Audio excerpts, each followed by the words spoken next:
Você, se não me engano, ficou quase 2 anos sem lutar MMA, né? Entre a sua última luta de MMA e a sua apresentação no Contender, cara. Como é que foi esse meio tempo sem entrar no octógono e como é que você foi chamado pelo Contender? Como é que você recebeu o convite? Pô, começou a aparecer muita luta importante pra mim de kickbox e eu tinha uma carreira no kickbox, eu não podia apenas parar a carreira de kickbox e iniciar de MMA do nada, assim, sabe? Eu precisava continuar no processo porque era um caminho natural. Eu conquistando coisas grandes no kickbox, eu poderia chegar no maior evento do mundo de MMA, no maior evento de luta. Então eu acreditei e continuei fazendo minhas grandes conquistas no kickbox. Eu fiz muitas lutas boas na Rússia, na China, e foi aparecendo oportunidades boas que eu não podia largar para fazer uma luta num evento pequeno aqui em São Paulo, sabe? Até porque eu tenho família, preciso pagar as contas, sacou? Então, tipo, não dava para deixar de fazer uma luta fora de kickbox, que eu ia ganhar um dinheirinho para ajudar ali, para fazer uma luta de MMA aqui em São Paulo, sacou? Então, nem por isso, nem por conta só da grana, mas é por conta da carreira mesmo. Eu já tinha uma carreira, já tenho uma carreira no kickbox, já tinha um grande nome, tava indo para fora, começando a criar um nome fora, Dando cinturões, né, cara?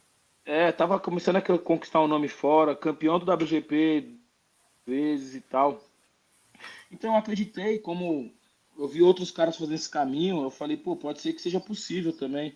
Vamos continuar o processo, vamos continuar fazendo as lutas e a hora que aparecer uma oportunidade boa, a gente volta a fazer uma luta de MMA. E aí foi quando eu vi a pandemia, mano. Aí veio a pandemia, os eventos de kickbox, o que o Glory deu uma parada de chamar os brasileiros, né? Porque por conta de questões financeiras, logística, pro evento ficou muito caro. Então foi aí que eu tive a oportunidade de voltar, mas eu tava sempre treinando MMA, sempre treinando, fazendo sparring de MMA, treinando jiu-jitsu, treinando wrestling. E aí eu parava ali 3, 4 semanas pra luta de kickbox. Mas eu sempre vinha treinando MMA já porque eu tinha esse pensamento. Eu já tinha esse pensamento de lutar em MMA e ir pra um grande evento de MMA. O UFC foi consequência, assim, a gente visava estar no evento grande de MMA. E deu certo, a gente continuou lutando, criamos o nome no kickbox, lutei pelo cinturão do Glory. E aí veio a. E aí que veio a chance de lutar pelo contender, né? Que Uhum. aí eu. Depois que eu lutei eu ia fazer uma luta no LFA e abriu essa vaga aí, os caras, meu empresário me colocou nessa vaga para lutar o contender. Foi ele maio, junho, uma coisa assim. E aí eu aceitei logo de pronto, né? Depois a gente fiquei sabendo, depois que eu fiquei sabendo que era o Lucas, que aí o Pedro me ligou e falou, pô, você tá no contender, você tá sabendo? Eu falei, pô, Pedro, eu fiquei sabendo agora e tal, puta, é com o Lucas. Pô, eu falei, caraca, brother, que merda, mano. Não acredito. Pô, com 35 anos não tinha como dizer não, ele também não tinha como dizer não para essa oportunidade e acabou que rolou. Mas foram longos anos e na pandemia eu consegui voltar a lutar, só que aí depois voltei a lutar kickbox de novo, porque eram lutas importantes, eu tinha que fazer. E surgiu a oportunidade de lutar agora o Contender e deu tudo certo, mano. Que massa, cara, que Foi massa. massa. Pô, como você História falou, boa. você não é mais um garoto, né, cara? 35 anos, ganhando o contrato do UFC. O próprio Dana falou quando ele te chamou no Contender, né, cara? A gente não costuma contratar um Contender de 35 anos, um cara que já está uma idade avançada para o esporte, né, cara? Como é que foi? Você ficou surpreso com a contratação, cara? Como é que foi aquele momento, cara? Pô, eu sabia que se eu tivesse uma boa apresentação pelo background, pelo histórico, eu teria grandes chances de ser contratado, né? Até E porque, falar até porque eles não teriam casado uma luta com um cara isso, para depois dispensar para eles da ganhar. depois, para depois pensar na hora ali, ver. Então eu tava bem tranquilo com isso, porque meio que eu não fico pensando muito nisso, saca? Pra não ficar martelando isso na cabeça. Então, acho que não tem tanta diferença. A gente tem vários exemplos de caras com mais de 40 anos que foram campeões. Então, por que eu não posso ser mais um? É só eu me cuidar, me tratar direitinho. Tudo tá em relação com os 3 pilares, né, cara? Alimentação, treino e descanso. Se eu fizer tudo direitinho até lá, eu vou ter grandes chances. Eu tenho um potencial. Então, é isso, cara. Eu tenho que cuidar direitinho. É claro que eu tenho que ter um cuidado a mais, porque uma lesão vai demorar mais, ou alguma outra coisa vai demorar mais para recuperar, mas não sinto tanta diferença, não. Eu acho que Inclusive, quando eu voltei aqui, eu fiz meus exames com o meu médico, com o Gério Padovan, e eu tô na minha melhor fase fisicamente, então, putz, mano, tô feliz pra caramba, assim, eu acho que a idade não tem, nem influencia muito. O que influencia muito mesmo é você coordenar e equilibrar todas as ações ali do dia pra poder chegar bem e estar bem fisicamente, mentalmente pra luta, sacou? Pô, massa, cara. E você também comentou que quando você chegou na Extreme Culture, você teve uma pequena lesão, algo assim, cara. Como é que foi lidar com isso e como é que tá a tua situação agora? Você falou que você voltou e tava tranquilo, cara. Como é que foi isso? Pô, eu cheguei lá e, meu, uma lesão antiga que eu tinha, não, eu senti uma lesão, um trauma no joelho. Foi um chute lá, meu terceiro dia de treino, brother. Foi dar um Caraca, chute lá, a perna passou batido, estendeu, super estendeu. Senti um trauma, o joelho inchou, criou edema pra caramba, ficou inchadão, eu fiquei com dificuldade de mobilidade, não conseguia andar direito, meu.